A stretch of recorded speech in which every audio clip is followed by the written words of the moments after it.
자, 요번에 이제 볼 곳은 이제 문화대혁명 관련된 내용인데요. 문화대혁명 관련된 내용은 동계 먼저 읽고 그다음에 한유 넘어갈게요. 자, 동계 몇 페이지 펴보시냐면요. 729페이지 펴보세요. 자, 이 문화대혁명은 1965년부터 해갖고 1976년 거의 한 10년 동안 실시했던 혁명인데 그 포괄적인 그 목표는 중국의 정통 문화를 철저히 파괴하고 새로운 공산주의 사회를 건설하겠다 그 목표를 한 거야. 그러면 이때 정통 문화가 뭐냐? 이 정통 문화는 봉건적인 것들, 그다음에 자본주의 요소가 있는 것들을 다 파괴하겠다는 거죠. 이런 것들을 파괴해서 새롭게 이제 공산주의 사회를 건설하는 그런 문화다. 그런 그 목표를 뒀기 때문에 문화 대혁명, 약칭해서 문혁이라고 하죠. 근데 실상은 뭐냐면 그냥 모태똥의 권력 장악 이렇게 보시면 돼요. 예, 모태똥의 권력을 장악하기 위해서 그런 이제 쓸데없는 그런 그냥 표면적인 어떤 목표를 두고 실시했다. 이렇게 보면 되죠. 자, 문혁이 이제 출발했던 것을 뭘로 보냐면 해서 판관을 새로 평가한다라는 내용인데 요 사설에서 이제 시작돼요. 음, 해서 판관을 평하여라는 그 사설인데 요거는 1965년 11월 12일 그 상해 일간지였던 문해부에서 요문형, 나중에 사인방의 한 명이죠, 이 사람이. 이 요문형이 이제 강청의 지시를 받고 해석판관을 새로 평가한다는 시사적인 글에서 게재해서 시작되었다. 그러면 이 해석판관이라는 건 뭐냐면 원래 이 해석판관은 영국으로 이제 했던 영국 대본이에요. 그러니까 이제 예전부터 그 내려왔던 거거든요. 예, 그래서 해설하는 사람이 있었어요. 명나라 때. 그래서 명나라 때 해설하는 사람이 그 세종의 어떤 명신으로서 호부 주사에 재직할 때 그 황제가 정치를 돌보지 않고 황제를 가나다가 파면돼 하옥됐는데 이후에 이제 이 해석판관이 후에 영국에서 자주 등장을 해요. 그래서 부패한 정치를 이제 바로잡는다 하는 명관으로 유명했고 해석판관이라는 연극이 있어요. 그래서 해서가 명나라의 가정제를 비판하면서 정신 똑바로 해라. 이런 연극이 있었는데 이때 이제 이 연극을 그 당시 모태똥이 본 거예요. 모태똥이 보고 나서 이게 마음에 든거든. 그래갖고 이제 그 밑에 이제 누구냐 오합이라는 사람이 있어. 오합. 이 사람이 이제 명대 그 학자인데 명대 연구 사학자인데 이 오함이라는 사람한테 이걸 좀 너가 좀 나은 대로 각색을 다시 해봐라 해가지고 이제 지시를 해서 부탁을 했던 했어요. 그래갖고 이제 오합이 그 모태똥의 지신 부탁이지만 실제로 지시죠. 그래갖고 열심히 그 뭐냐면 사회주식으로 해갖고 각색을 해가지고 해석판관이라는 것을 뭐냐면 만들어서 다시 극본을 만들어갖고 이걸 이제 새로운 이제 각본을 가지고 연구를 한 거야. 그러니까 처음에는 모태똥이 이걸 보고 되게 좋아했다고 해요. 모태똥이 이거 잘 만들었다. 그래서 오함을 되게 칭찬하고 그랬는데 문제는 그 후부터 이제 모태똥이 권력을 잃고 나서 뭔가 기회를 잡아서 자기가 권력을 다시 복귀시키려는데 다시 하는데 그걸 이제 못하니까 기다리고 있었는데 이때 이제 그 모태똥의 아내가 세 번째 아내 강청에 와서 그 얘기를 한 거지. 그 강청이 이제 그 전에 요문형을 이제 시켜가지고 해석판관을 비판하고 하고 모태똥한테 그런 식으로 얘기를 한 거야. 자, 요문형의 그 기사를 가지고 와서는 뭐라고 얘기하냐면 해서는 누굴 의미하냐? 이거는 당신을 비판했던 예전에 팽덕회를 얘기하고 그 가정제는 이제 누구냐? 가정제는 모태똥을 비판한 거다, 비유한 거다. 그래서 오합이 해석판관이라는 그 연구를 빌미도 해서 당신이 예전에 팽덕회부터 비난받은 것을 우회적으로 뭐냐면 만들어가지고 그 사실을 만들어갖고 비판하기 위해서 만든 거다. 그래서 팽독회가 해석고 너는 당신은 그 무능한 가정제를 비판하기 위해서 이런 식으로 만들었다. 막 이런 식으로 이제 충동질 하니까 그 당시 모태똥이 그래? 하면서 요문형의 의견을 지지해 주기 시작하죠. 그래서 이걸 바탕으로 해서 문화대혁명이 일어나기 시작해요. 그러니까 이제 그 해석 입장, 오합 입장 때는 좀 약간 황당하죠. 자기가 만들어 놓고 처음에는 칭찬해 줬다가 갑자기 그렇게 태도가 돌변하니까. 예. 자, 그러면 이제 계속 볼게요. 자, 이것은 1959년 6월에 북경의 부시장이었던 명대사 연구가였던 오합이 인민일보의 명나세종 때 해서가 황제를 꾸짖는다는 글을 발표한 적이 있다. 그래서 명예해서가 황제를 꾸짖는 그런 단순한 사건을 가지고 대약지 운동과 인민공사 추진 과정에 벌어진 공산당의 장못을 팽덕회가 비판했는데, 팽덕회를 해서 비판을 받아들이지 못했던 세종을 비유했다는 요문의 새로운 문제 제기에 정치 문제를 비하됐고요. 그래서 이제 이걸 못했더니 지지함으로써 뭐냐면 시작되기 시작한 거죠. 특히 1962년 이래 대학지 운동의 평가와 공산주의 여러 가지 문제점을 둘러싸고 모태동, 인표, 강청 등의 약진파와 이를 비판한 팽덕계, 윤석이, 등소평, 진운 등의 대립이 해석판가는 문제를 불붙인 것이다. 그래야 강청은 상해에서 장충규와 미래여 요문영하고 해석판가에 새로운 비판의 글을 문해부에 발표하게 했다. 자, 요문형의 글이 발표되자 그 반응은 폭발적으로 강하게 나타났다. 즉 해석판관 속에 나오는 오합의 글 중에 토지 반환 문제, 억울한 죄, 명예회복 문제 등이 모두 사회주의 혁명에 반대하는 불주와 투쟁의 촉정이 라고 오합의 해석판관 신랄하게 비판했다. 모태통은 이러한 두 파의 대립에 대해 요문의 글을 지지하는 태도를 취하자 마침내 해석판관 문제는 크다는 정치 문제가 되었다. 자, 이렇게 되자 이제 비판은 오합의 해석판관에 국한되지 않고 1960년대 초반부터 북경 시당의 기간지인 전선에 게재된 대학지 운동의 풍자수표, 상가초 찰기를 공동집행 상가에 대한 상가를 대학주의 방향 독초로 몰아붙이면서 중국 국민당에 충성했다 비판했다. 자, 그 상가라는 뭐 세 명의 사람을 말하는데 등탁, 지주사 그리고 오면을 말해요. 그래서 이들은 반당 반사회주의 비판으로 가했다. 예. 뿐만 아니라 이들이 과거에 발표한 공자 이념에 대한 글이나 그 봉건사회 도덕론을 모두 자본주의 계급의 학습 노선을 옹호하는 데 사용한다고 비판했다. 그래서 이제 문화대혁명에서 제일 많이 비판을 받았던 사람이 공자야, 공자. 예, 공자. 그래서 이제 이 공자를 왜 많이 비판했냐면 이 공자가 그 정통과 봉건의 상징이거든.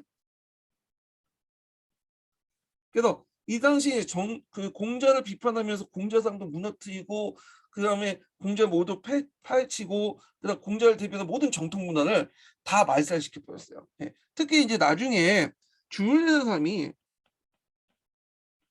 이제 부각이 되잖아요. 문혁 말기 때. 그러니까 이제 이 주율래가 이제 모태통부터 신임을 받고 있으니까 사인방이 주율래 건들지 못하거든. 그런데 이제 대신 우회적으로 누굴 공격하냐면 인표를 공격해요. 예.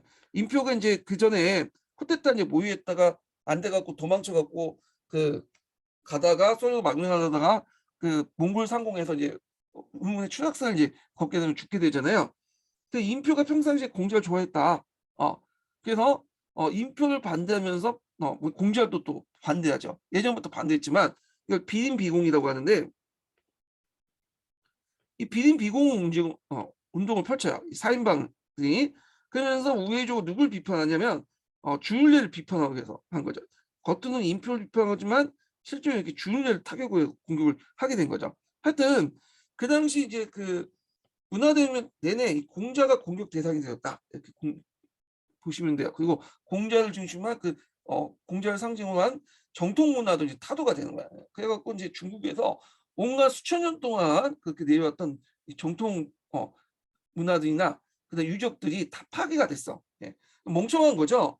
지금 그게 그때 남아 있었으면 상당히 자기의 어떤 그 민족적인 어떤 자부심도 높이고 관광 상품화되고 돈도 많이 벌었을 텐데 그래서 자기 정통을 다 파괴시켜 놓고는 남의 나라 정통이나 그 문화를 끌어다가 자기 정통을 지금 우기고 있잖아요. 그 김치도 뭐 차고파에다 해갖고 자기 거다. 그다음 한복도 자기 거다. 그런 식으로 막 우기고 있죠 지금. 예. 자, 하여튼 문화대혁명 배경에는 1962년 이래 공산당 지도부 내에서 잠재되어 있던 대의 정책을 둘러싼 대입 항쟁이 해석판관을 계기로 폭파하면서 모태동 주도의 문혁이 추진되었다. 그래서 문화대혁명의 어떤 배경에 대해서 얘기를 하고 있는데 그 문화대혁명의 어떤 대외적 배경은 한인중에 나와요. 이거 좀 읽어볼게요.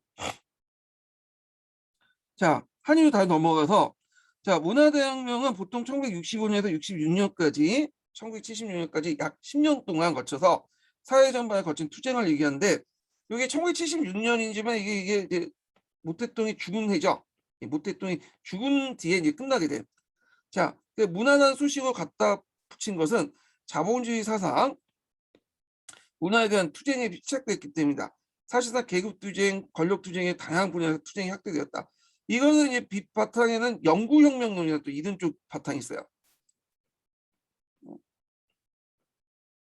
영구혁명론은 뭐 트로츠키 이론만 이제 생각하는데 모택동도 이제 나름대로 영구혁명을 주장했어. 이 사람이 말하는 영구혁명은 뭐냐면 비록 이제 공산주의 혁명이 성공했더라도 자본주의 잔재가 계속 남아있기 때문에 당내나 중국 내에 이 자본주의를 추구하는 세력들이 계속 있단 말이야. 그러다 보니까 투쟁은 아직 안 끝났다. 계급 투쟁은 계속 진행 중이다. 그래서 당내나 국가 내에 있는 자본주의 세력들을 타도하기 위해서는 우리 노동자 노무현을 중심으로 해서 뭐냐면 똘똘 뭉쳐서 타돌려야 된다. 그래서 이제 그때 문화대혁명에서 자본주의 세력을 지칭했던 사람들이 누구냐? 앞에서 그 조정 정책을 해서 자본주의 요소를 받아들였던 등소평이라든지 윤속이라든지 이런 사람들을 얘기하죠. 예. 그래서 이런 사람들 뭐라고 하냐면 주자파라고 해요. 주자파. 주자파. 자본주의를 추구하는 무리들 해가지고 그래서 주로 문화대혁명 이 주자파를 이제 정치로 타도하기 위해서 하고 그 과정에서 모택동이 이제 권력을 장악하기 시작하죠. 다시. 자, 하여튼 또 대외적인 이제 배경이 있는데 이때 이제 그 대내적인 문화적 배경을 보면 사회주의의 급격한 사회주의 추진에 나타난 모순이나 대내적 강경과 중소 간의 갈등, 베트남 전쟁 본격화에 더불어 첨예해진 미국과 긴장 관계를 가져는 위기적인 대외적 요인이 있다. 그래서 중소 간의 관계, 또 베트남하고 또 전쟁을 해요. 예. 베트남은 영토 분쟁 때문에 하죠.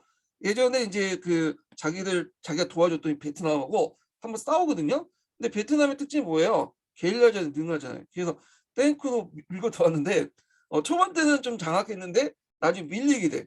그래서 이제 어쩔 수 없이 이제 뭐냐면 다시 후전을 맺고 이제 맺게 됐는데 하여튼 또 베트남하고 또 사이가 나빠지기 시작하고 지금 베트남은 누구 편이에요 지금? 미국이죠. 예전에 살았던 미국하고 같은 편을 먹어서 먹고 남지중해 지역의 영토 분쟁에 이제 그 중국이 이제 대응하고 있죠. 중국까지 대립을 하고 있는데 자, 또 미국과의 긴장 관계 등등에서 이런 대외적 요인들이 또 뭐냐면 문화대혁명을 발생시키는 요인이 되었다. 예. 자, 그래도 이제 문혁의 전조는 경제 회복기에 이미 나타났다. 1962년 모택동은 중국 공산당 8기 10중제. 자, 요게 8기 10중이라는 의미는 뭐냐면 중국 공산당 제8차 당대표대회에서 선발한 중앙위원회 10번째 회의란 뜻이에요.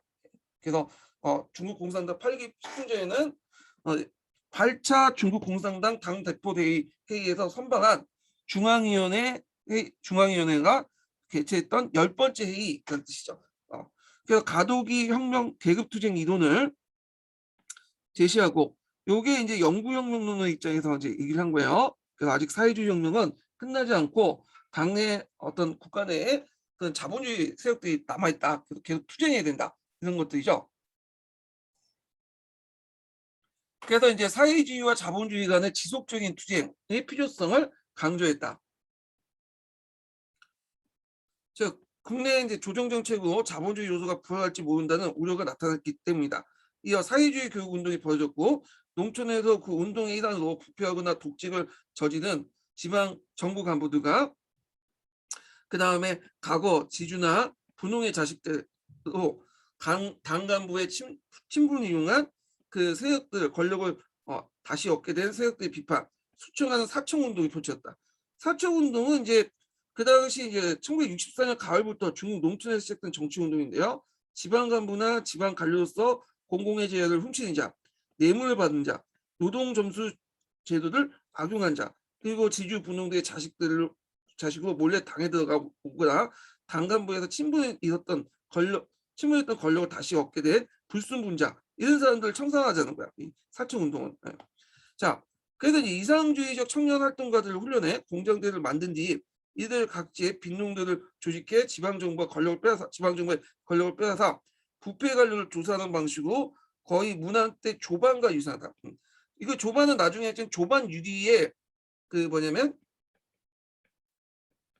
주인말이죠. 조반 유리는 이제 이 말은 뭐냐면 개기는 데는 다 이유가 있다. 저항하는 데는 이거 이제 그 모태똥이 한 말인데 조만 유리가 그래요. 그래서 그 체제에 반항적이고 그 비판하는 데는 다 개개인에는 다른 데 이유가 있다. 그 홍위병들을 이제 홍위병들이 기존의 어떤 제도라든지 문화라든지 이런 걸 또 비판하고 파괴하잖아요. 그걸 이제 모태똥이 지지할 때 그 얘기를 한 거야. 그래갖고 이제 이 조방이란 말을 여기 썼어요. 예. 그래서 요걸 문화대혁명 때 정통문화 파괴라든지 기존 권력을 타도하는데 비슷하다라고 이제 보시면 돼요.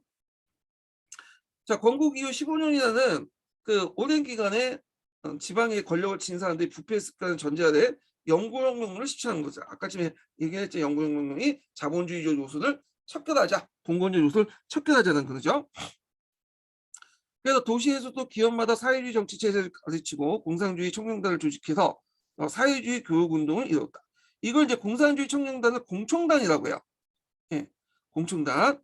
이들이 이제 일종의 정치 세력화돼요. 이들이 공청단이. 예. 그래갖고 이제 이 공산주의 청년단이 지금 그 정치 세력화돼서 지금 중국 공산당의 당대 3대 파벌이 있어요. 상해파하고 태자파, 공산주의 청년당. 자, 상해파는 이제 강택민과 그 측근들이 구성된 파들이죠. 얘네들은 좀 약간 이제 기우고 있고, 태자당이라는 뭐냐면 예전에 이제 그 중국 공산당을 이제 만들 때 원료세들 그 자식들 있죠. 이 자식들로 구성된 세력들이 이제 그 태자당이야. 예. 그래서 태자당 중에 대표적인 사람이 지금 집권자인 시진핑 있죠. 이 시진핑의 아버지가 그 예전에 정치국 상무위원회에 들어갈 만큼 되게 유명한 사람이에요, 이 사람이. 예. 그래서 이 태자당이 있고, 그냥 공산주의 청년당은 요때 이제 만들어가지고 여기에서 이제 엘리트 청년들 이제 주로 가입시켜 갖고 형성된 정치 세력들이에요. 예. 그래서 이제 이렇게 이제 세 파로 이제 구성되는데 지금 거의 태자당들이 권력을 장악하고 있죠. 권력이 거의 뭐 세스퍼 됐어 그냥. 자, 하여튼 그 조정 정책을 담당한 윤석이 등소평 등의 권한이 강화되면서 모택동은 이들 자본주의 걷는 실권파들을 주자파라고 하죠. 실권파이자 그다음 수정주의 길을 걷고 있는 소련 지도자와 마찬가지로 오류를 범하고 있다. 그러니까 그 당시 이제 모택동이 이제 그 코니슈프를 비판하고 또 그 당시에 중국과 그 소련 간의 어떤 갈등 상황이 있었잖아요. 그런 것들을 이제 염두에 두고 그 당시 이제 그 등소평이나 윤석이 이런 이제 그 사람들을 주잡하면서 수정주의자, 소련 지도자 비슷한 놈들 이렇게 비판을 하기 시작한 거죠. 자, 그리하여 실권파로부터 권력을 탈환한 문헌은 1965년에 시작되었다. 이거는 이제 배경화돼. 자, 이에 이제 나중에 문혁 사인바로 유명한 상해 용운영이 신편 역사극 해석판가를 평하다라고 했죠. 이걸 누가 지었다고 했어요?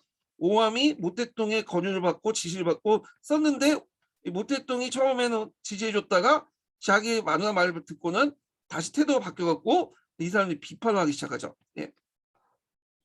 그래서 해석판 간의 필자는 북경 부시장의 오합으로 그 내용은 항제에 의해 파직된 명대에 천명하고 충직한 관리를 해석을 높게 평가한 것이다. 그런데 요문형은 해설을 팽독해도 비견하고 항제를 모택동을 비견해 팽독해서 시각시켜 모택동을 비난한 것이라 해석했다.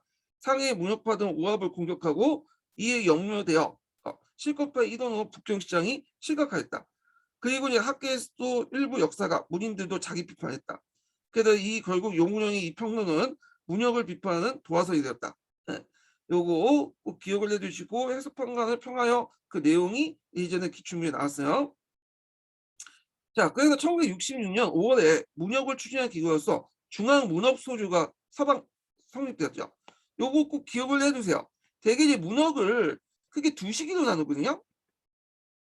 네. 정기, 후기 이렇게 나누는데 정기의 주도 기관은 중앙문화소주예요. 이 중에 4인방도 들어가긴 했지만 요게 주도했고 요걸 이제 뭐냐면 그 중앙문화소주의 뒤에 뒷배를 봐줬던 사람이 인표라는 사람이야. 그 중앙문화소주의 어떤 장이 인표의 그 친복이에요. 이름을 까먹었는데 하여튼 이런 식으로 이제 했고요. 근데 이제 인표가 몰락하고 그 다음에 4인방이 사인방이 아니라 저기 뭐야 홍위병들이 하방을 하잖아요. 그래서 요걸 이제 기점으로 후기 넘어가는데 그 후기 때는 주로 이제 4인방이 주도를 해요. 그래서 그때 이제 비리 비공 운동도 펼치고 비리 비공 운동도 펼치고. 자, 그런데 이제 이 나중에 문혁 초기 때 후기 때 주도한 사람이 누구냐 문제가 나왔어. 이거 누구야? 4인방을 써야죠. 4인방. 예. 근데 전기 때 초기 때 주도했던 기관은 중앙문헌 소유예요. 중앙문헌 소유. 예. 근데 이제 나중에 인표가 쿠데타를 일으키면서 이 중앙문헌 소유가 인표하고 연결됐다고 했잖아요. 그러면서 이제 이거는 이제 해체되고 몰락하고 그 4인방이 부각이 되죠. 예. 그리고 이제 이때 한동안 이제 앞에서 한 거는 중앙문헌 소유에 그 4인방도 좀 포함되어 있었어요. 강청이라든지 장충구 이런 사람도. 그렇지만 이제 후기 때는 4인방이 나와갖고 이제 뭐냐면 주도를 했다. 예. 이렇게 보시면 될 것 같아요. 자, 문혁의 발동에는 상하의 문혁파 지식인 외에 팽덕회의 실각으로 인해서 국방공작이 되어 인민해방구의 주요 보본을 장악하던 인표가 협조적이 있다. 자, 인표가 이제 팽덕회 대신에 이제 와서 중앙에 있는 중앙군을 장악을 하죠. 예, 중앙군을. 근데 주의할 것은 인표가 장악한 부대들은 중앙 직속군이야. 북경에 있는 부대고 지방에 있었던 이제 지방군들 있죠. 예. 이 지방군들은 대개 보면 이제 원료나 그 원료 세대들이 이제 장악을 하고 있었죠. 예. 근데 이제 1세대 그 원료 1세대는 이 문혁에 대해서 별로 안 좋게 생각했어요. 예, 문화대혁명에서. 그래갖고 이제 문혁대도 이제 막 비판하고 그랬어. 예. 그걸 이월 영유라고 하는데, 자, 그러다 보니까 인표가 군사권을 장악했다고 해도 중앙군령 군사권만 장악하고 했기 때문에 지방까지는 큰 영향력을 행사하지 못했어요. 지방 군부대까지는. 예. 자, 하여튼 그는 이제 인표 숭배자이기 때문에 1964년 모주석 언록을 발견해. 그래서 저희 영화 같은 데 보면 이제 다큐 같은 데 보면 그 홍위병들이 맨날 들고 다니는 그 조그만 그 책자 있죠. 이걸 얘기해요. 빨간 책자. 그 모주석 언록은 모 대통령의 중요 발언을 그 수록한 붉은 표지도 애책자로서 문혁기에 홍위병을 비롯한 조반파 군중이 일제히 손에 들고 흔드는 모습을 보였다. 이렇게 있죠. 그래서 이제 그 모주석 언록을 발견해 군대 내에서 모 대통령 사상을 학습시키는 대대적인 캠페인을 벌였다. 그리고 문혁의 전개 과정에서 문화 사상 측면에서 투쟁과 권력 투쟁 요소 외에도 개인 숭배적 요소가 첨가되었다. 특히 이제 그 모택동의 개인의 숭배력은 홍위병이 조직되면서 절정이 됐다. 자, 사령부를 포격하다. 이거 외워두세요. 그리고 교과서 나오고 그 당시 사령부나 아시아사에도 나오는데 요게 이제 모택동이 이제 홍위병을 이제 뭐냐면 그 조직할 때 계기가 됐던 그 대자보죠. 대자보. 자, 그 당시 대자보다 갖고 이제 학교 내에 그 약간 이제 뭐 못했던 추종자들이 그 붙이는 이제 뭐냐면 대자보가 있었어요. 그래서 지금은 없어졌지만 예전에 많이 붙였죠, 우리도. 그래서 대자보를 붙여갖고 자기 뜻을 의견을 알리고 그랬는데 그게 이제 자극받아서 모택동도 이제 자기 나름대로 대자보 형식으로 이렇게 붙인 게 사령부를 포격한. 자, 요 사령부를 포격할 때 사령부는 어딜 뜻하겠어요? 당의 중추가 뭐야? 네, 주자파들이죠. 실권파들. 그러니까 주로 윤속이나 등소평 같은 실권파들을 공격하라는 거야. 네. 얘네들은 자본주의 물질문명에 경도된 사람들이다. 그래서 영구혁명론에 입각해서 타도 대상이다. 뭐 이런 식으로 쓴 거죠. 요거는 상당히 유명하기 때문에 나중에 사회부나 아시아사 할 때 좀 같이 읽어볼게요. 자, 하여튼 사령부를 포격하나 같은 모택동의 급진적 구호에 부응해 주로 10대 학생들, 주로 이제 중고등학교 애들이죠. 예, 구성된 홍위병들이 약 1966년 중반부터 약 2년간 파괴적인 활동을 벌였다. 자, 이들은 당이 아닌 못했던 개인에게 숭배를 맹세하면서 북경에 몰려들어 대규모 집회를 했고, 자, 홍위병들이 이제 홍위병 모습이죠. 여기 봐보면 못했던 워덕들로 막 다치면서 이제 활동했던 사람인데, 자, 홍위병으로 결집된 젊은이들과 노동자 농민들이 반란에는 정당한 이유가 있다. 조반유리라는 분위기 안에 요걸 이제 누가 한 거야? 모택동이 얘기한 거야. 자, 그래서 이제 분위기 안에서 문혁을 적극적 지지하고 당과 정부, 일체 기관들을 지도부를 공격할 권력을 탈취하는 탈권 투쟁을 앞장섰다. 자, 이런 과정에서 윤석이 등소평 이하 수많은 고위 관료들이 비판과 박해를 받았죠. 특히 윤석이 같은 경우에는 이제 주 타겟이었어요. 윤석이 되게 싫어했거든, 그 모택동이. 그래서 이제 윤석이와 그 아내는 와갖고 두들겨 맞고 윤석이는 가택연금을 당하다가 나중에 자기 지병이 있는데도 불구하고 치료도 못 받고 결국 죽게 되죠. 등소평 같은 경우에는 하방 조치를 해요. 등소평은 물론 좀 약간 싫긴 했지만 그래도 예전에 애정이 있었어. 등소평은 그 장정할 때도 모태똥을 같이 했고 그 뭐냐면 동고동락도 같이 했기 때문에 정치적으로 좀 견제를 했지만 인간적인 측면에서는 좀 친한 사람이에요, 이 사람은. 그래서 이 모태똥은 윤석이는 죽었지만 등소병은 살아남았어요. 그래갖고 한 7, 8년 동안 저기 하방 가갖고 그 농장에서 열심히 일을 했죠. 예. 그러다가 나중에 이제 문혁 후반기에 다시 등용을 했죠. 그리고 등소평이 모태똥이 보면 얘는 이제 자기 제2인자로 이제 인정을 하고 막 그런 이제 조치를 취하게 되는데 하여튼 그건 그 뒤에 얘기고 자 등소평 이하에 대해 수많은 고위 간부들이 비판과 박해를 받았다. 자 모태똥에 이어서 그 당시 2인자 자리에 있던 윤석이는 그 당시 제국주의 그 수종주의 국민당 반동파당 못된 말로 다 해서 앞자에 몰려서 당에서 영구 제명 뒤 1968년 사망했다. 자 등소평 당에 남아 있었으나 감찰을 받으라고 청구를 받았고 처벌받았고 뒤에 이제 하방에서 농장에서 이제 일을 했죠. 이 사람은 농장에서 일을 하고 그리고 그 등소평 부인하고 같이 그러니까 부인하고 같이 일하면서 이 사람도 많은 시련을 겪었어요. 그 자기 아들도 죽고 그랬어. 뛰어내려갖고 이제 불구자고 되고. 예. 자 모태똥의 재앙에 그토록 많은 이들이 적극적으로 나선 것은 건국 이후에 사회주의 세력의 이행 과정에서 드러난 사회 차별적인 구조 때문에 불만이 쌓였기 때문이다. 요거 이제 좀 보면 두 가지 이유가 있어요. 그 당시에 이제 앞에 조정 정책 있죠. 조정 정책을 통해서 사회적 양극화가 더 심화됐다는 거. 그다음에 또 이제 그 중국 공산당의 계급 정책도 있어요. 그 예전에 이제 뭐냐면 지주계층이라든지 자본가 이런 자손들을 되게 박해를 했거든요. 얘네들은 아무리 열심히 해도 좋은 일자리를 얻지 못해. 근데 이에 반해서 또 이제 뭐 당 간부라든지 그다음에 뭐 혁명 열사 등등은 얘들은 그냥 빙박빙박 놀아도 좋은 지위에 오를 수 있어요. 그러다 보니까 이제 어떤 이런 차별적인 구조에 불만을 가질 수밖에 없겠죠. 그래서 그때 나섰던 홍위병들이 내용을 보면 얘네들도 이제 구성이 되게 다양한데 여기에 보면 이제 당 간부나 그다음에 혁명 열사, 뭐 혁명 1세대 사람도 있겠지만 또 뭐냐면 그 예전에 자본가나 지주의 자식들도 있어요. 홍위병 안에. 왜냐면 얘네들 입장 때는 이 모태똥을 적극적으로 지지를 함으로써 모태똥이 인정받아서 자기의 불리한 신분을 극복하려고 했거든요. 예. 그러니까 근데 이러다 보니까 홍위병 안에 계급적인 차이가 있잖아요. 그러다 보니까 당연히 갈등이 있을 수 없어. 그래서 나중에 홍위병 안에서도 이런 계급 간의 갈등이 있어갖고 지네끼리 막 싸움이 일어나. 지네끼리. 그래서 이제 홍위병도 분열되고 막 지네끼리 싸우고 개판 치는 거지. 예. 자, 그런 배경 아래 이제 많은 사람들이 지지를 했다 이렇게 보시면 돼요. 근데 주의할 것은 홍위병들 같이 이제 뭐냐면 지지했던 모태똥을 지지했던 사람이 모든 중국인이 아니었어요. 마침 여기 읽어보면 모태똥을 다 뭐냐면 100%그 뭐냐면 지지해 주는 것처럼 했지만 실제로 이제 그 열성 빠들은 별로 없었어. 전체 인구의 10%라고 보시면 돼요. 예, 10%. 그리고 나머지 90%는 이 무역에 대해서 별로 안 좋게 생각했어요. 예, 상당히. 예.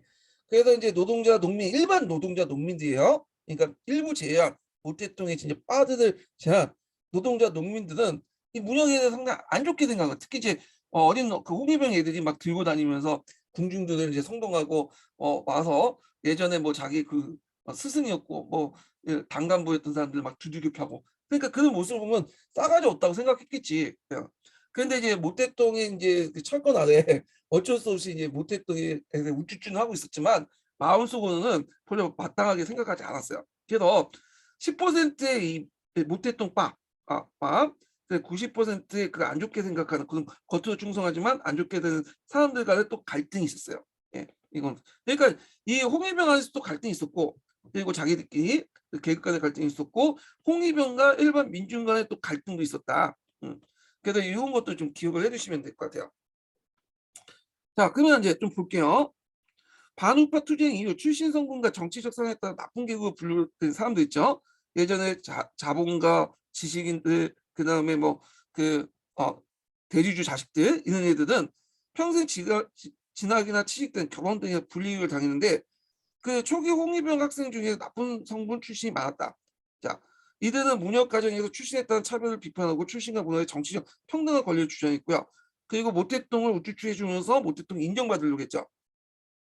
그리고 또 조정정책 과정에서 경제적 약자도 뒤처진 사람들은 문역을 통해 모든 사회적 차별이 철폐되고 기대했다. 그래서 앞에 조정정책도 사회적 양극화가 일어났다고 했죠. 근데 이들도 또 이제 뭐냐면 문역을 지지해주고, 그래서 네 가지 낡은 것, 낡은 사상, 문화, 풍습, 습관을 파괴, 네 가지 새로운 것을 창조하여 대중에 의한 새로운 권력 기구를 창출하는 구호는, 그래서 이걸 뭐라고 하냐, 꼬문이라고 해.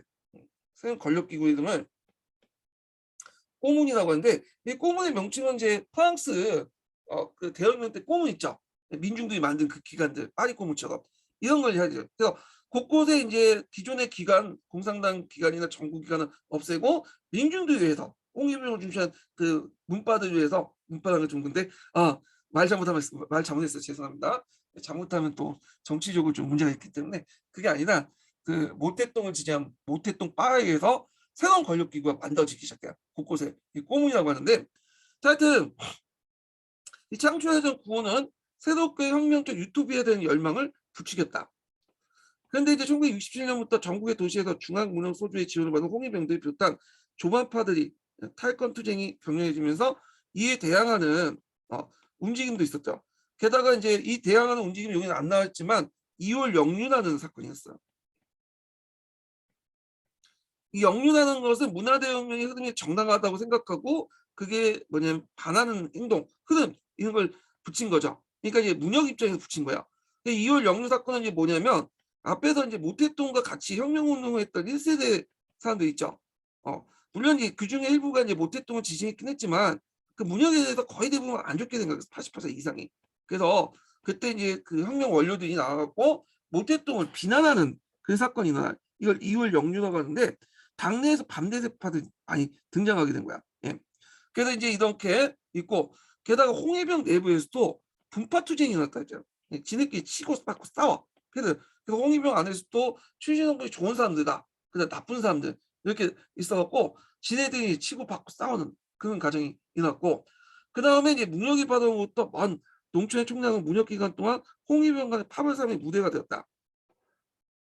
가령 복권성 하문 근처의 연판이나 총락에서 벌어진 무장 충돌의 경우에는 농민들끼리 또 둘러싸고 또 파벌싸움 있죠. 그러니까 문역을 둘러싸고 그걸 지지한 농민들과 아닌 농민들 있었고, 특히 이제 이런 것들 극대화된 사건이 무한 사건이에요. 무한 사건. 네. 자, 무한 사건은 이제 뭐냐면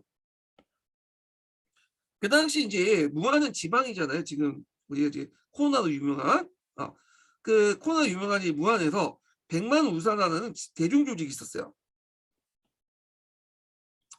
그래서 이제 대중 조직이 세력을 확대해 무한 군부와 이제 손을 잡는데, 무한 군부는 무한의 그 군이죠. 군부대와 손을 잡고 이들은 1967년 무한을 방문한 100만 우사들 방문해 100만 우사를 보수적인 조직을 비판한 중앙문화 소조원을 2명 감금하고 4일날 무장 시위를 벌였다. 자, 이게 무슨 말이냐면, 자, 일단 중앙에서는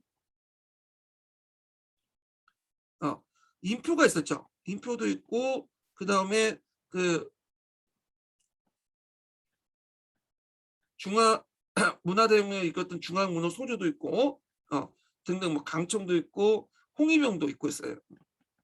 근데 이들이 그 있지만 중앙은 완전히 장악했거든요. 근데 앞에서 언급한 것처럼 이들 다 지지한 게 아니랬어요. 일반 민중들이나 많은 사람들은 별로 안 좋아했어요, 얘네들이요. 예.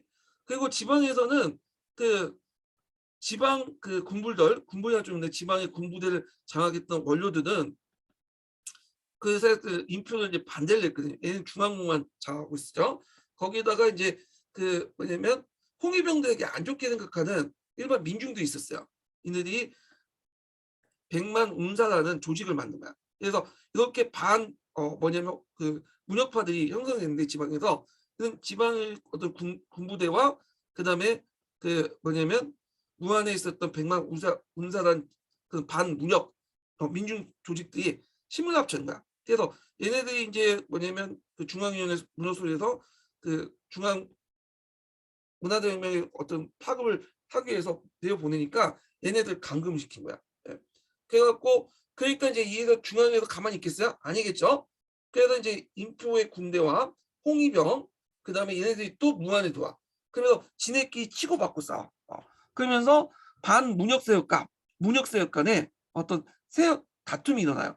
예. 결국에는 이제 뭐냐면 많은 사상자를 낳게 됐다. 이렇게 보시면 될 것 같아요. 그래서 이 무안 사건은 1기와 2기를 구분하는 사건이 돼요. 1기는 홍위병들이 날쳤잖아요. 예. 근데 이 무안 사건을 통해서 그 당시 홍위병들과 그다음에 중앙군들, 인표 세력들이 그 당시 무안을 통해서 지방에 있는 반문역 세력들과 다투는 걸 보고 나서 모 대통령이 느낀 거야. 아, 이게 이미 권력을 장악했으니까 사회 안정이 필요하다. 잘못하면 사회가 불안해지겠다. 왜냐면 그것도 모 대통령이 바라는 건 아니거든. 모 대통령이 어쨌든 자기 권력을 장악하는데 목적이 있지 사회 불안까지 원하지 않았어. 그러니까 이제 홍위병이 필요 없는 거죠. 그래서 홍위병들을 하방시켜버려. 하방이라 뭐냐면 저쪽 그 농촌에 가서 열심히 일을 해라. 그래서 중앙에서 공부하지 말고 책상 고지에서 공부하지 말고 내려가서 열심히 공부를 한 동부와 함께 그다음에 노동자 농민과 함께 같이 일을 하면서 뭔가 느껴봐라. 그러니까 이 말 듣고 이제 좋다고 이제 홍위병들은 밑으로 내려왔죠. 하방을 했죠. 그래서 더 이상 이제 다음부터 홍위병을 중앙으로 다시 불려오게 하지 않아요. 그래서 이런 식으로 내쳐버린 거, 꼬리를 잘라버린 거죠. 그래서 그 내용을 좀 볼게요. 자, 무한 사건은 문혁의 훈련상을 단적으로 보여줬다. 저 무한의 대중 조직이 이 백만운사라는 조직이 지방군과 손잡고 이들은 이제 뭐라고 했어요? 반문혁 세력이라고 했죠. 예. 그다음 중앙에 문헌소주를 파견한 문혁 세력을 파견한 사람들이 감금하고 그 무장 시위를 한 뒤 여러 세력들이 뒤엉켜서 사상자가 발생했다. 그래서 이때 이제 인표계 군대나 그다음 모택동 사상 선전대 그다음에 홍위병들이 내려왔고 지네끼리 치고받고 싸운다고 했죠. 자, 그래서 당과 정부의 기능은 마비된 건 물론이고 사회 질서가 파괴되고 생산이 적체되면서 상황을 수습할 필요가 있겠다. 일단 실권파의 실각이라는 국내 권력 투쟁의 성과를 거둔 만큼 또 서해안의 군사 진입에 있을지는 모른다는 대외적 위기를 효과적으로 대처하기 위해서도 안정이 필요했다. 그래서 이때부터 모택동이 이제 뭐냐면 홍위병을 손절하게 돼 필요 없게 되죠. 그래서 홍위병들에게 너희들은 이제 여기서 계속 투쟁하지 말고 한번 밑에 내려가서 농민들과 노동자와 같이 일을 해라. 하방을 시키죠. 그래서 홍위병을 해산하고 해산된 청년들은 대규모 하방을 했다. 그리고 혼란을 수습하기 인민해방구를 개입을 시켰죠. 지방혁명위원회가 이제 수입되어 혁명간부, 군인, 대중 의 3자 결합을 위한 성수기의 권력기구가 재건됐다. 그러니까 예전에 이제 상황을 보면 그 권력투쟁을 통해서 이 홍위병과 그 모택동을 따랐던 사람들이 코문이라는 조직을 만들었다고 했죠. 근데 이거를 이제 다시 폐지시키고 그 당시 혁명간부, 군인, 대중 자 얘네들이 이제 3자 수준의 이제 지방 차원의 권력기구를 만든 거야. 예. 혁명간부는 일단 문혁을 대변하는 사람이고 지방의 군인들은 이거 대중들 별로 안 좋아했다고 했죠. 예, 군인과 대중들은 예전 체제를 복귀시키려는 했던 사람이죠. 그래서 이제는 3자 결합을 통해서 호문을 다시 폐지시키고 성수준의 권력기구 재건을 하게 되었다. 그래서 이제 이때 새로 권력기구는 혁명위원회 고위직 군인들이 장악했다. 그래서 혁명간부 군인 대중인데 그때 지도부는 뭐냐면 문화대혁을 지지했던 그 혁명위원회 고위직 군인들이 장악인데 이때 혁명위원회 고위직들은 대부분 어떤 중앙군이야. 중앙군 인표 계열들이야. 예. 얘네들 있고 얘네들 밑에 이제 앞에 지방 군인들 그리고 대중들 이 대중들은 이제 인표를 별로 안 좋아했던 그런 사람도 있고 그리고 반문혁 세력들이죠. 그래서 이런 세력들 간에 3자 연합을 해갖고 지방혁명위가 수립되고 주도층은 인표 계통의 군인들이 주도를 했다. 이렇게 보시면 될 것 같아요. 그래서 이것만 보면 좀 약간 상황이 잘 이해가 안 되는데 복잡한데 그 삼천리 근현대사 책 있죠. 이 근현대 책하고요. 그리고 다른 책과 뭐 여러 제가 유튜브를 보고 그래서 설명을 해드리는 거야. 이거를요. 자, 그래도 1969년 4월 13년 만에 열린 중앙공산당 제9차 전국대표에서 이때는 이제 모태동 계통이 이제 다 정권을 장악했죠. 새롭게 등장한 당의 지도부들 포함한 간부들은 새로운 인물들이 압도적이고 80% 넘었다. 그래서 당 원료 세력들 쳐냈어. 자기 당 원료 세력들은 별로 그 모태동의 문혁운동을 별로 안 좋아했잖아요. 그러니까 무엇보다 군인의 비율이 2배 이상 큰 점이다. 자, 이때 이제 군인들은 누구냐? 인표 계통의 군인들이죠. 예, 인표 중앙 계통의 중앙군들을 얘기해요. 그리고 그다음 당연히 인표가 이제 모태동의 2인자가 됐겠죠. 자기 지식 기반을 바탕으로 해서 인표는 당의 교약에 모태동을 후계적 몽개할 정도 위상이 높아졌다. 자, 이때에서 문혁의 승리였다고 평가하고 문혁소주의 활동을 정지시켰다. 예. 그래서 이제 중앙문혁소주의 활동은 이제 뭐냐면 필요 없다 해갖고 이제 정지시켰는데 그 밑바닥에 인표에 대한 견제가 이제 들어가겠다 보시면 돼요. 이 중앙문혁소주는 인표하고 연결된 조직이에요. 수장이 인표 계통의 사람이거든요. 그러니까 일단은 이제 인표를 우쭈쭈하면서 모태동의 후계자로 명기해놨지만 또 한편은 이제 속으로는 인표가 이제 커가는 걸 이제 막을 필요가 있잖아. 그래서 그 당시 이제 그 중앙문화소조 인표 계통의 있는 사람들을 이제 해서 정지시키고 나중에 인표 사건 이후에는 해체시켜버려. 중앙문화소조를. 그리고 이제 이때부터 모태동이 인표를 조금씩 의심하게 되기 시작하는데 그 이제 뭐냐면 주석직이에요. 국가 주석직을 다시 설치하자고 주장해요. 국가 주석직은 모태동이 예전에 없앴어요. 좀 있다가 이제 없앴는데 다시 부흥해서 국가 주석직을 모태동으로 이렇게 올려놓자 이렇게 했죠. 그게 이제 무슨 말이냐? 너는 이제 국가 주석이라는 명예만 형식적인 기관에 하고 당의 이제 총석이나 특히 국방위원회 주석은 내가 해먹겠다 그런 의미거든요. 그러니까 이제 이 모태동이 이놈 받아 보니까 이게 기호네. 자, 그러니까 이제 견제를 막 내리니까 그때 이제 인표가 그 눈치채고 안 되겠다 이제 모태동을 죽이고 자기가 권력을 장악했다 쿠데타를 일으키려고 했는데 이 실패를 했죠. 그래서 이제 도망가다가 어떻게 돼요? 소련으로 도망가다가 그 몽골 영내에서 추락을 하게 돼요. 근데 이제 이거에 대해서도 뭐 여러 가지 의견이 있어요. 실제 인표가 쿠데타를 일으킨 게 아니라 모태동이 이제 인표를 재단하기 위해서 쿠데타를 모의했다는 식으로 해서 만드는 사건이다 이렇게 하는 것도 있는데 하여튼 여기에서는 이제 쿠데타를 일으켰다고 이제 보고요. 자, 이로써 이제 문혁의 종식이 길을 접어졌지만 정권 계속해 혼미했고 최고 지도자 내부의 갈등이 인표 사건을 드러났다. 사건보다 한참 뒤인 나온 공식 발표에 의하면 인표가 모태동을 암살하고 쿠데타를 일으키려다가 실패한 인표가 비행기로 소련을 도망하던 중 몽골 영내에서 추락했다. 자, 이 사건은 아직까지 의문에 쌓여 있다. 이 쿠데타인지 실제로 이제 쿠데타인지 아니면 모태동이 조작한 사건인지 인표를 제거하기 위해서 이런 이제 여러 가지 의문이 있죠. 자, 그리고 이제 문혁 2기로 넘어가요. 문혁 2기는 특징이 뭐냐면 이제 좀 약간 조정 단계로 보시면 돼요. 문혁 후반기 때는 일단 앞에 중앙문혁소조는 이제 활동이 정지되고 해체됐다고 했죠. 그리고 나서 4인방이 이제 이 문혁을 주도를 하게 돼. 그리고 나서 이제 모태동도 이제 일단 정권을 장악했으니까 사회 안정이나 경제 개발이 필요하잖아요. 그래서 이제 주율례를 등용해요. 이 주율례는 상당히 온건한 성품의 사람이에요. 예, 2인자이기도 하죠. 이 사람은 항상 2인자에 머물면서 이제 활동을 했던 사람인데 이 주율례 등용했던 사람이 일단은 이제 모태동의 친분도 있고 또 온건하고 그리고 이제 개혁적인 성향도 있고 좀 약간 실무 능력도 있었어요. 그래서 모태동이 일단 문화 등용을 정리하고 나서 사회 경제적 발전도 필요하니까 이제 등용을 했던 거고요. 그 다음에 또 오랫동안 하방했었던 등소평도 등용하죠. 등소평이 뭐냐면 예전에 자기가 반발한 것도 있었지만 일단 등소평은 자기하고 같이 예전에 고생했던 사람이고 윤석이가 좀 달라요. 그리고 예전에 이제 인간적으로 좀 친밀한 사이이기 때문에 등용을 해. 예. 근데 이 주은의 등소평이 이제 주도권을 장악한 걸 해서 사인방이 안 좋게 생각하죠. 그러면서 얘네들이 비난을 하기 시작한 거야. 예. 그래서 이제 주은래 같은 게 비리 비공운동 펼쳐서 인표를 비난한다고 해놓고는 주은래를 공격하고 등소평 같은 경우에는 제1차 천안문 사건이 터져요. 근데 주은래가 죽고 나서 이제 터진 건데 이때 이제 그 민중들이 막 항의하고 그러거든요. 그러니까 이걸 이제 진압하고 나서 그 배후에는 등소평이 있다. 공격하면 등소평이 잠시 또 물려나.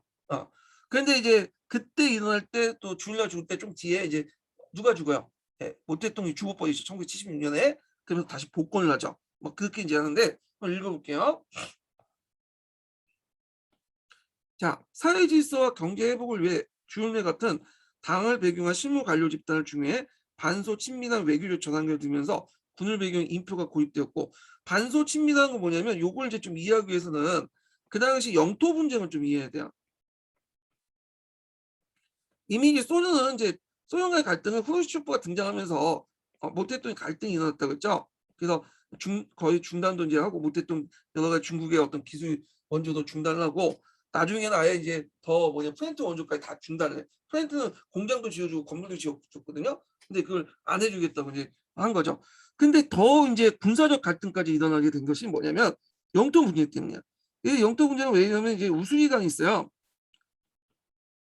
연해주군의 이제 중국과 그 다음에 소련 간에 우수이강이 있었는데 그 경계선에 이 우수이강에 그 강물이 내려 쭉 하다 보면 그 강물이 흐르다 보면 태적풍이 형성되잖아요. 태적풍이 형성되면서 없었던 그 섬들이 생긴 거야. 예. 이 섬들의 관할권이 누가 가질 것인가 가지고 그 당시 국경에 있었던 중국군하고 소련군 간에 싸움이 난 거예요. 처음에는 그냥 이제 주먹다짐 정도 했다가 나중에는 몽둥이 가지고 싸우고 몽둥이도 안 되니까 이제 기관총이나 뭐 이렇게 총 들고 싸우고 결국엔 탱크와 이제 뭐냐 장갑차까지 동원을 쏴요. 예. 결국에는 이제 소련한테 이길 수 없지 중국이. 그래서 중국 깨지게 돼요.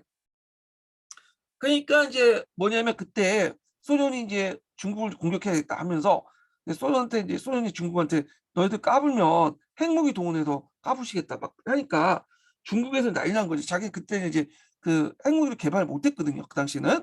그러니까 중국에서는 우리 핵무기 맞으면 직방을 얻어맞겠다 해갖고 방공호도 파고 막 해갖고 이제 그 핵무기 공격에 대응하는 그 아주 위기 상황까지 있었어요. 예. 그런데 그때 누가 미국이 나타나죠. 자, 미국 입장 때는 그게 좋은 거죠. 소련하고 대립을 하고 있고 중국하고 예전에 친했는데 얘네들이 지금 싸우고 있잖아. 그러면 소련하고 대립했으면 미국 입장 때는 적의 적은 친구잖아. 그러니까 적인 소련과 대립을 하는 적은 친구죠. 그러니까 중국하고 이제 친해지기 시작해. 그래서 미국이 소련한테 이제 권고를 내린 거야. 중국한테 한국을 쓰면 우리가 대응해 주겠다. 너네들 쓰면 소련을 공격하겠다. 막 이런 식으로 얘기를 하니까 소련이 잘못하면 이제 큰일 나겠다 해갖고 한발 물러나게 되죠. 그래서 중국과의 어떤 갈등도 좀 약간 이제 나중에 이제 그 잠재지고 그러는데 자, 그래서 이때 중국이 거의 소련부터 핵무기를 피하게 돼요. 핵 공격을. 그러니까 미국 고맙죠. 자, 그러면서 1970년대 들어오면서 이 중국하고 미국 간의 어떤 관계가 급선화하게 돼요. 관계가 되게 좋아져. 예. 그리고 미국 입장일 때는 소련을 견제하기 위해서 그 당시 중국을 적극적으로 지원을 해주죠. 예.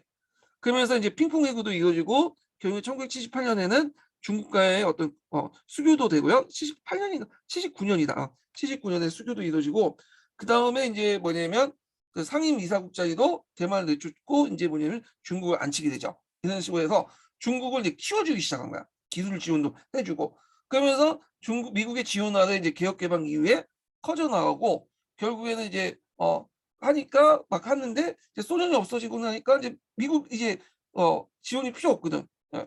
그러니까 미국의 지원을 받는 게 중국이 점점 커져 나가니까 이제 자기들이 혼자 살 수 있다고 하니까 이제 시진핑 들어와서는 계기잖아.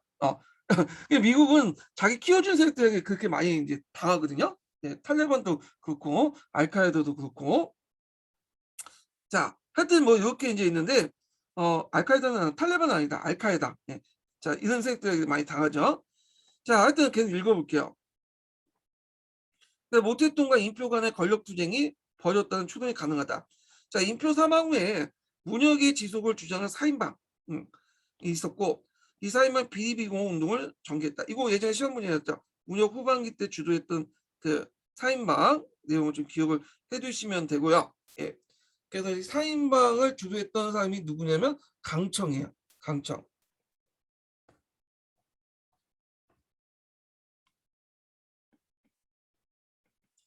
강청이 주도해서 비공운동을 전개했고 인표를 비판하면서 동시에 등소평을 복권시키는 경제 부흥을 펴고 있던 실력파 주류네들 어디에 이제 빗댔죠? 공리에 빗대어 공격한 것이다. 그래서 이제 그 요 관련된 내용이 이제 기출 예문으로 한번 나왔죠. 비린 비공운동. 인표를 비판하지만 실제로 누구를 비판한 거야? 주류네를 비판한 거야.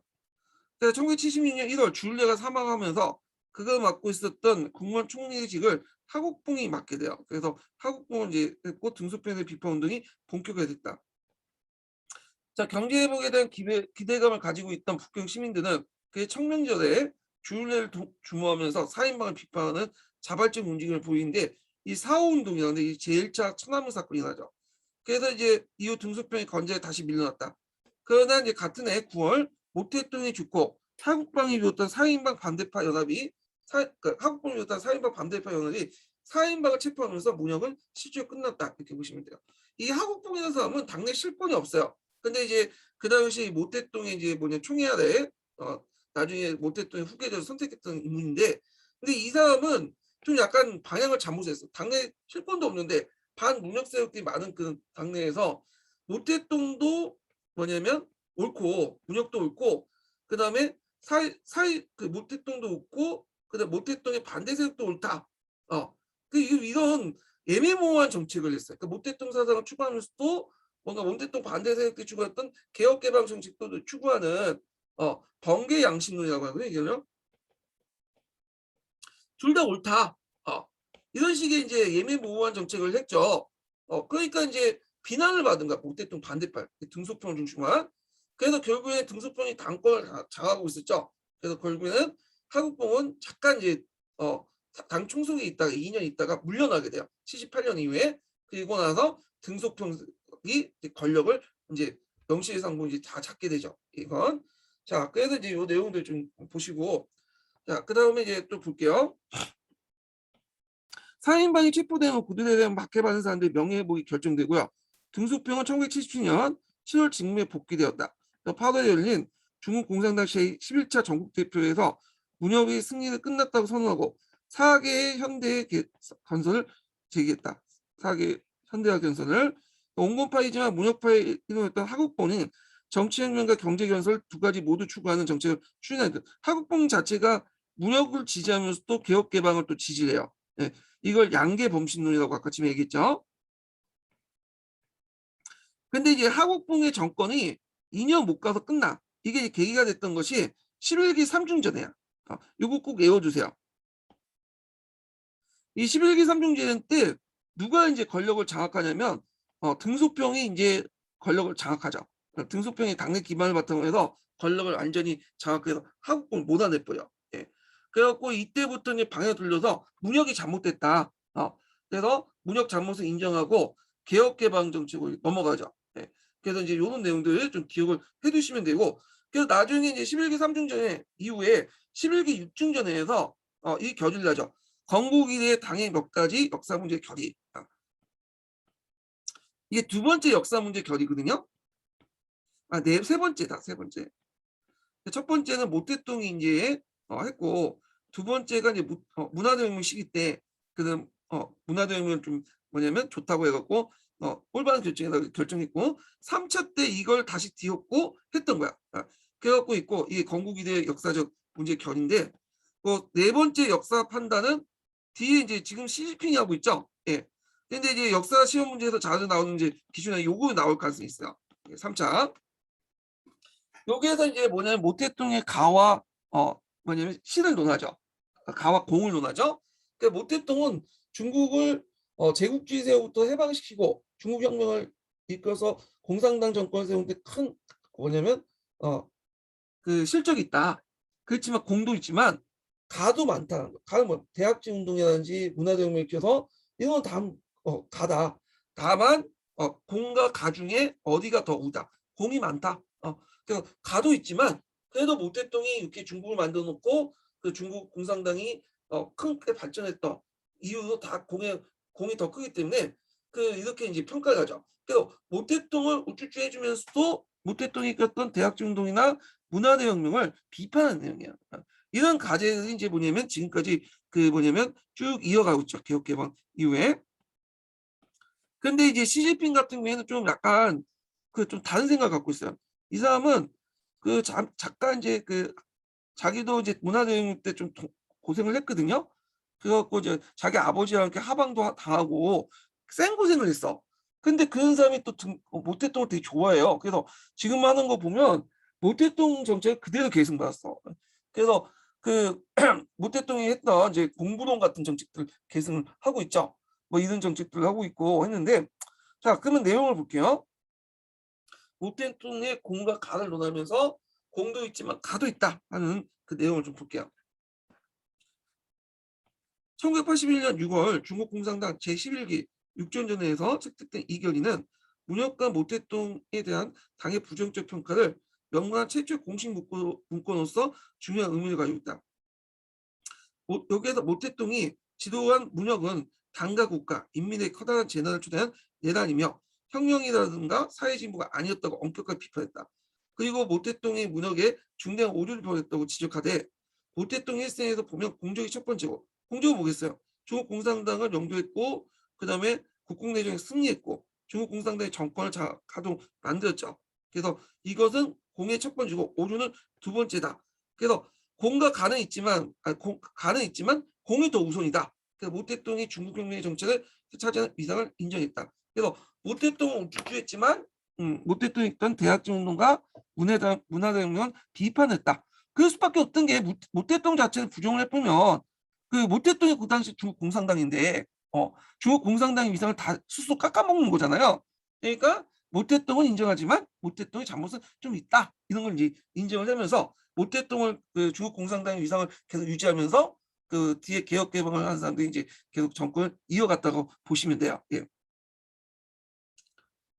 자, 그러면 계속 읽어볼게요. 자, 그래서 이제 이 등소평 지도안에 11기 3중 전회 때 이제 개혁 내용 보면 이제 경제 건설과 이를 보장하는 정치적 안정의 중요성이 제기되면서 탈문영 노선이 확정되었다. 반노태통, 반문영이라는 이유로 실각한 지도자들 명예 회복됐고 제1차 천안문 사건의 판결을 번복하게 결정했다. 그리고 이제 앞에서 4대 현대 건설을 제기했다고 했죠. 등소평 지대에서 농업, 공업, 국방, 과학기술 4개 부분에 현대를 포대도한 개혁개방 노선을 제시했다. 예. 요거 기억을 해두시면 되고요. 자, 노선의 책임을 전한 뒤에 1980년 8월 하극봉이 경제정책과 중월전쟁의 실정에 대한 책임을 지고 베트남과 전쟁이에요. 자, 국무원 총리에 해임됐고 조자양이 이제 총리직에 취임하였다. 그래서 하국봉의 오류도 선포하면서 모태똥 만년의 자금 노선을 계승했다는 점을 이유로 하나 더 지목되었다. 뒤이어 인표와 4인방 재판, 그다음 문혁 때 최대적으로 간주됐던 윤석의 명예회복은 문혁을 부정하는 중요한 이정표가 되었다. 그리고 마침내 그 당내에서 세 번째 역사적 판단이 이루어졌죠. 그래서 두 번째 판단은 문혁을 뭐냐면 지지해주는 판단인데 이 세 번째 판단은 이 두 번째 판단을 부정하는 거야. 1960년대 그 문혁계에 있었던 판단을 부정해서 1981년 열린 중국 공산당 11기 육전전에서 통과된 건국이래 당의 몇 가지 역사 문제에 관한 결의에서 공식적으로 문혁과 모태똥에 대한 부정적 평가를 했다. 문혁은 당 국가 각 민족의 인민대에 커다란 재난을 초래한 내란을 규정하고 모태똥은 문혁에서 중대한 오류를 범했지만 공적이 첫 번째, 오류는 두 번째 평가했다. 그래서 공은 많지만 공과 가 중에 공은 많고 가는 적었다. 뭐 이렇게 평가를 했어요. 예.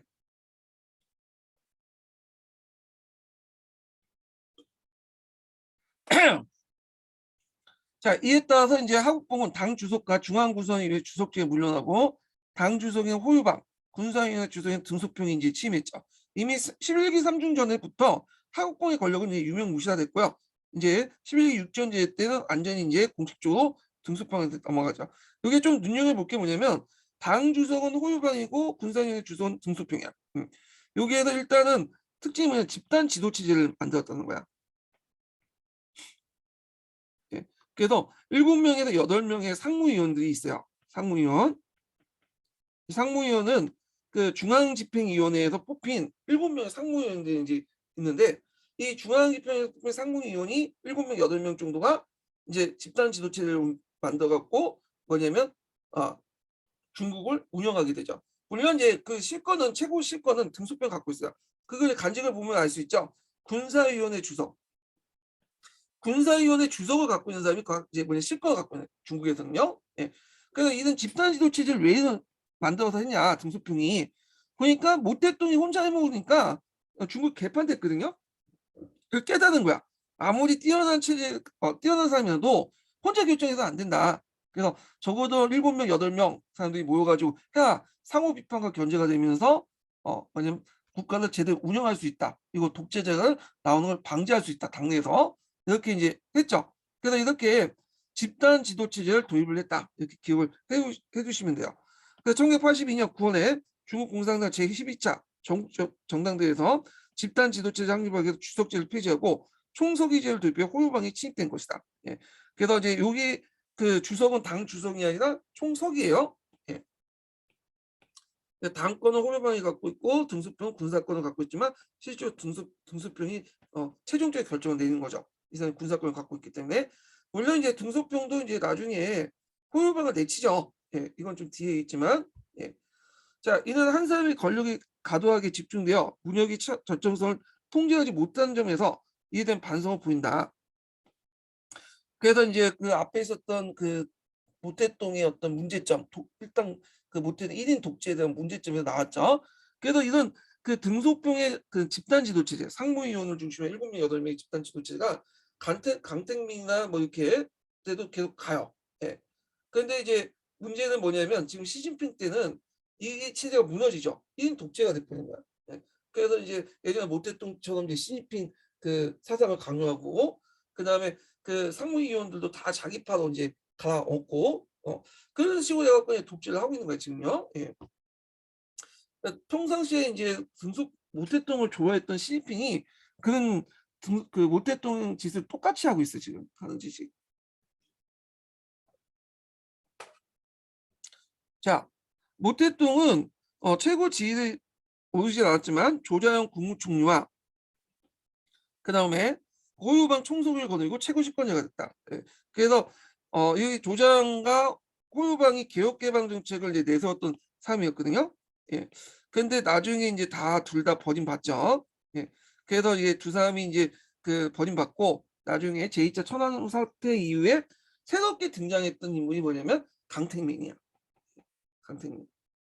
그래서 이제 등소평이 이제 죽을랑 말랑할 때 강택민을 제2의 후계자로 선택하고 되고, 강택민이 이제 등소평 뒤를 이어가지고 이제 하게 되고, 이 사람들 중심으로 형성된 파들이 상해파들이죠.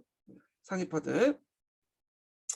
자, 하여튼 이렇게 해서 이제 11기 삼중전을 전후해서 시작된 등소평의 개혁개방 시대가 본격화되었고, 개혁이나 궁극적으로 시장경제와 자본주의 방향으로 시작이 됐고, 개방은 폐쇄적인 자력갱생 정책을 포기하고 국제시장에 참여하는 방향으로 나타나게 됐다. 자, 그래서 이제 이 개혁개방 정책 동안 이제 어떤 정책들이 있었나, 요거 좀 기억을 해 두셔야 되겠죠. 그래서 요거 관련된 내용이 이제 농촌과 관련된 내용이 여기 있어요. 농촌에서는 인민공사 해체와 함께 1982년 신헌법에서 공식화되었고 1985년 6월에 전국적인 해체가 완료되었다. 이제 공사의 농지가 분할되어 개별 농지 소유권을 담는 경작권을 도와갔고 개별 농가의 책임자의 생산활동이 이루어지면서 농민의 자율성이 높아졌다. 자, 여기에 소유권이라는 담는 경작권이라는 의미가 뭐냐면 중국에서는 사회주의 헌법이 있기 때문에 일단 모든 토지는 원칙상 뭐예요? 국가의 토지예요. 그렇지만 사용권이라는 게 있어. 사용권 또는 농촌에는 경작권이라는 것도 있죠. 이 경작권을 개인에게 주는 거야. 지금 그러니까 중국에서 이제 그 토지를 구입했다는 것은 토지 소유권 자체를 구입하는 게 아니라 토지 사용권, 경작권 같은 걸 구입을 하는 거예요. 근데 이제 그게 몇 년이냐, 기한이 99년이야. 99년이고 거의 반영구적이죠. 계속 갱신이 가능해. 세금만 좀 내면. 그래서 실질적으로는 소유권이라고 보시면 돼요. 소유권. 매매, 양도, 상속 다 돼. 소유권은. 자, 그래서 이제 그리고 자유시장도 부활했다. 그리고 또 능력에 따라 차등 임금을 지불하는 소규모 농촌 항진 기업이 나타나면서 농촌 경제 발전을 촉진했다. 그다음에 이제 이게 이제 농촌뿐만 아니라 그 당시 뭐 지방의 이제 여러 활동들을 통해서 이제 또 하게 되는데, 자, 책임과 권한의 이양은 농촌에 한정된 것이 아니다. 자, 중앙과 상급에 집중됐던 모든 결제 활동 권한이 지방과 하급으로 내려왔고, 지방은 일부 입법권까지 행사하고 재정부 독자적으로 운영하게 됐다. 그러니까 이때 지방이라는 거는 주로 이제 성정부, 각 성의 이제 정부도 있죠. 현 당의 정부가 있어요. 네. 성 밑에 현이 있거든요. 그런 정부들, 지방 정부들이 독자적인 입법권을 이제 가지고 재정을 독자적으로 운영했다. 사회주의 체제에 지휘했던 국영기업 일본도에서 다양한 형태의 민영화 기업이 나타났다. 기업 경영도 기업이 독자적으로 할 수 있도록 자주권을 부여됐고요. 자, 이 모든 변화로 중국은 사회주의 통제 경제로부터 시장 경제에 이행됐다. 그래서 개방 정책으로 신천과 함흥 같은 연해 지역에 수출형 경제 특구가 설치가 되죠. 이 경제 특구와 관련된 내용이 예전에 기출문에 나왔죠. 요거는 나중에 이제 서울분화 아시아사에서 좀 얘기할게요. 그리고 이제 상해, 청진 등 10개가 넘는 연해 도시가 대경제 개방 도시가 설정됐다. 이런 거죠. 여기에서 이제 볼 수 있는 내세운 게 선부동이야. 네. 이거는 모택동의 공부동과 좀 다르죠. 모택동은 공부를 내세웠어요. 그래서 모든 사람이 다 평등하게 잘 사는 그런 사회를 꼽았거든요. 그리고 모택동은 경제 개발을 이제 어디에 집중적으로 했냐면 내지에 집중했어요. 내지. 사천성이나 그런 지역에, 호남성이나. 왜 그러냐면 요 연해안 지역으로 집중할 경우에는 뭐냐면 나중에 그 미국 같은 제국주의 국가가 요게 공격하면 대응하지 못한다. 그래서 요 내지에 만들 필요가 있겠다. 그래서 소련과 미국의 그 변경 바깥의 그 경제 개발보다는 소련과 미국의 침략을 막기 위해서 요 내지 사천성이나 이런 지역에 만들어서 공급화 시설을 하는 그런 정책들을 이제 펼쳤거든요. 근데 이에 반해 선보도를 주장했던 등수평은 다른 생각을 했었어.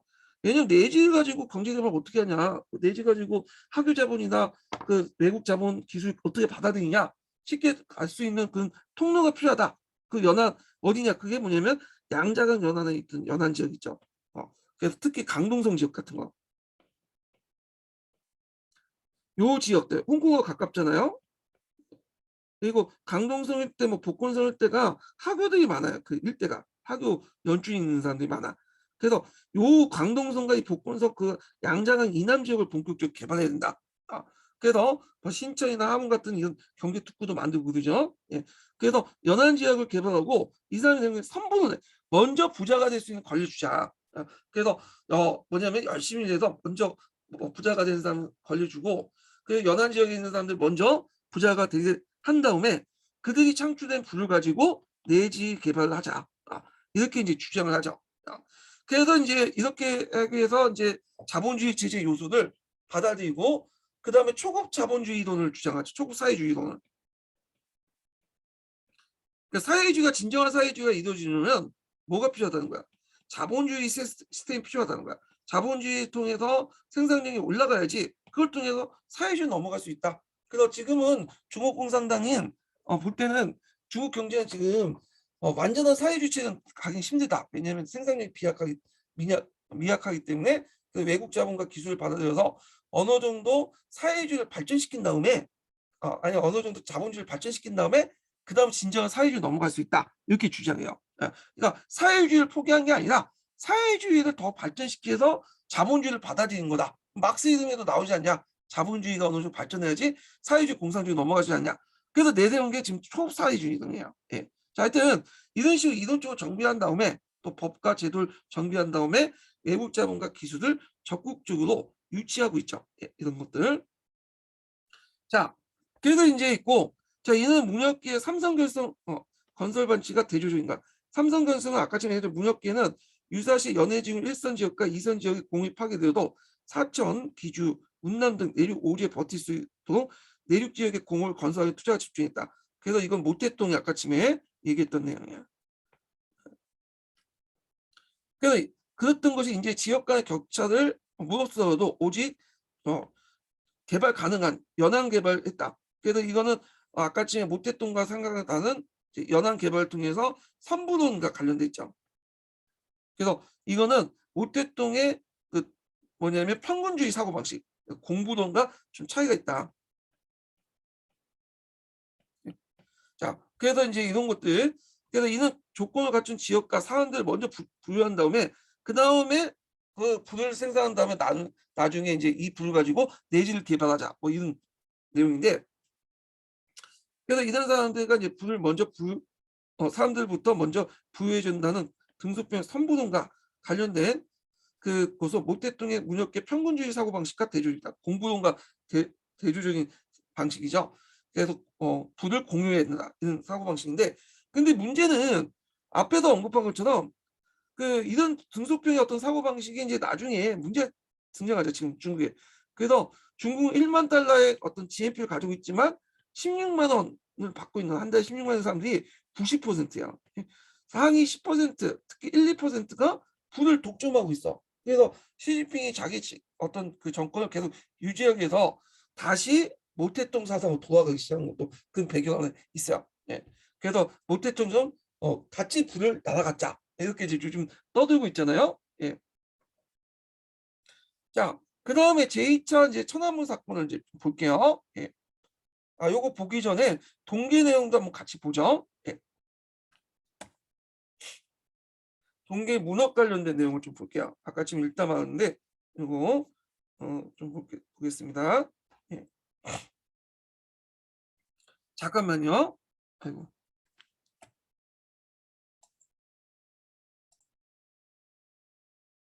자, 그러면 이제 동계에 있는 문화대혁명과 개혁개방 관련된 내용을 좀 볼게요.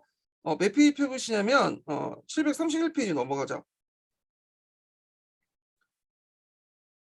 여기 보면 이제 모택동은 이제 중국의 현실의 사회주의의 진정한 참모습을 벗어나고 있다고 인식했다. 그다음 원인은 바로 윤석열 정권과 공산당 내 개혁 개방 정책을 이제 추진했다. 주자파에 있다고 이제 판단을 한 거죠.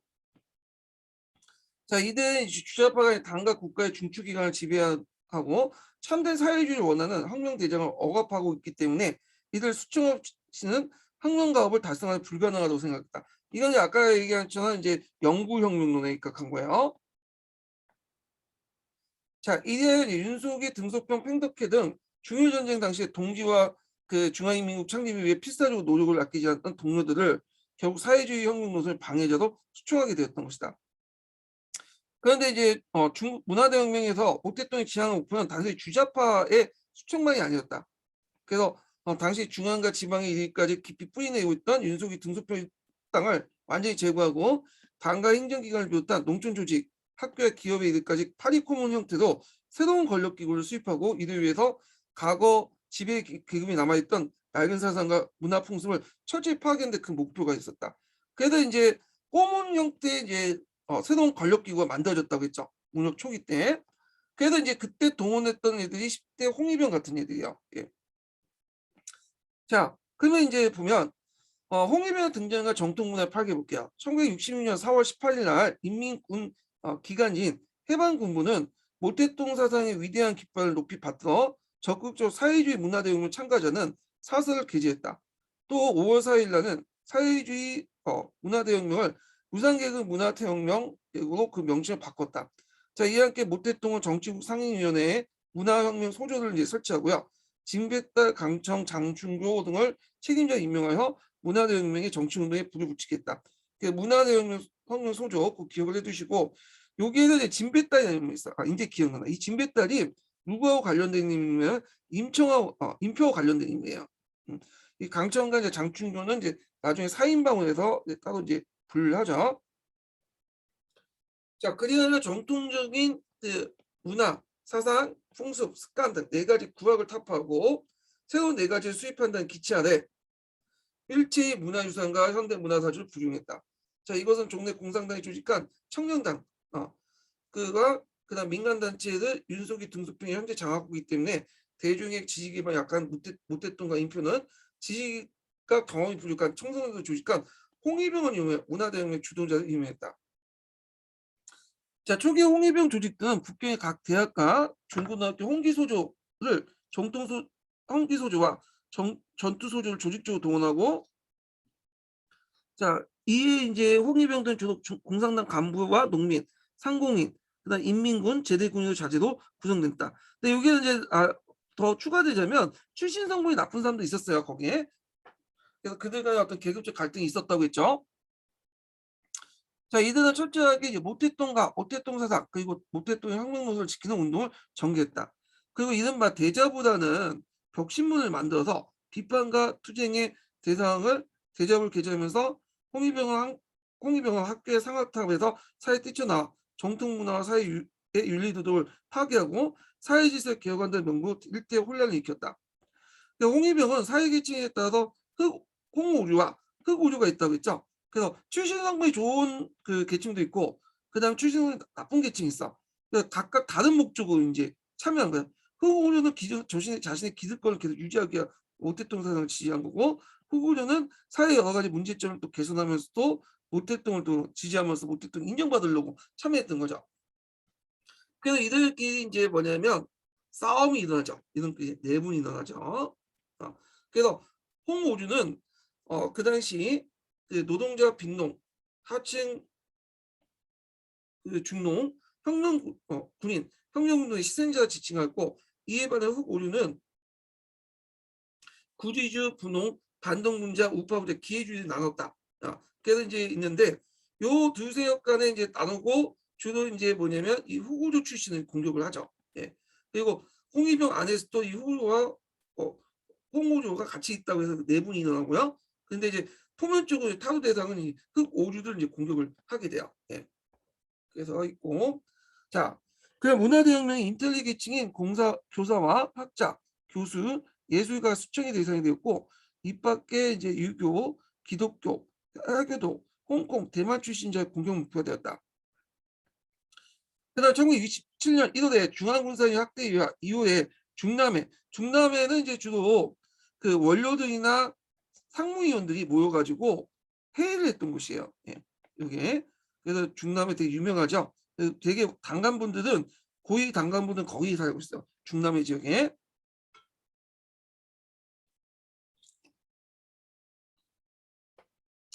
그래서 이제 중남해에서 개최된 정치국 의견 조정 회합에서 공산당 노간부와 원료 간부와 인민해방구의 원료 대표하는 사람들 석관영, 이성영 등이 인표, 장충교, 강청 등등 이런 비판하고 등을 비판하고 당 지도부를 부정한다고 신랄하게 공격을 했다. 예. 그래서 이제 이걸 뭐라고 하죠? 2월 영유 사건이라고 해요. 당 그 원료들이 그 당시 그 뭐냐면 모택동이 주도한 그런 혁명을 비판하고 문화대혁명을 비판하고 그다음 인표나 장충조를 막 비판하는 그 이렇게 했고 그래서 이제 이런 사건을 뭐 2월 영유한다 이렇게 보시면 돼요. 원료 세력들이 그 당시 문화대혁명을 비판하는 그 내용이다 이렇게 기억을 해두시면 되고요. 자, 여기에서 이제 당의 지도부라는 건 모택동을 얘기한 건 아니고요. 여기는 등소평이나 윤속이 이런 사람들 얘기하는 거죠. 얘네들 이제 비판 받으니까 왜 비판하냐, 얘네들 부정하냐 이런 식으로 해갖고 당 원료도 이제 얘기를 했던 거고요. 예.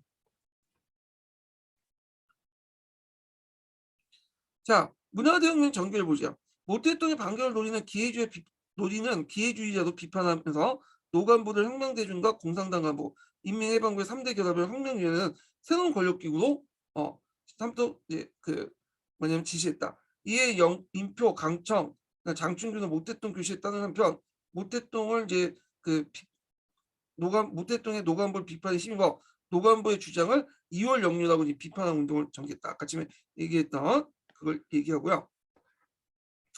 자, 1967년 후반부터 68년 전반에 걸쳐 각지 인민해방군에서 좌파를 지원하여 군사통제와 군사훈련을 실시하는 강력한 권한이 부여되는데 인민해방군은 이제 그 장병이 학교와 공장에 주둔하였고 각성의 혁명위원회 주임에서 해방군 사령관이 설치되어 사실상 군사 독재 체제가 형성됐다. 근데 이걸 주도했던 사람은 인표예요, 인표. 근데 주의할 것은 인민공화국 그 해방군을 다 인표가 장악한 건 아니에요. 예. 주로 중앙을 장악했죠. 중앙. 지방에 있는 군대들은 아직까지 반인표색들이야.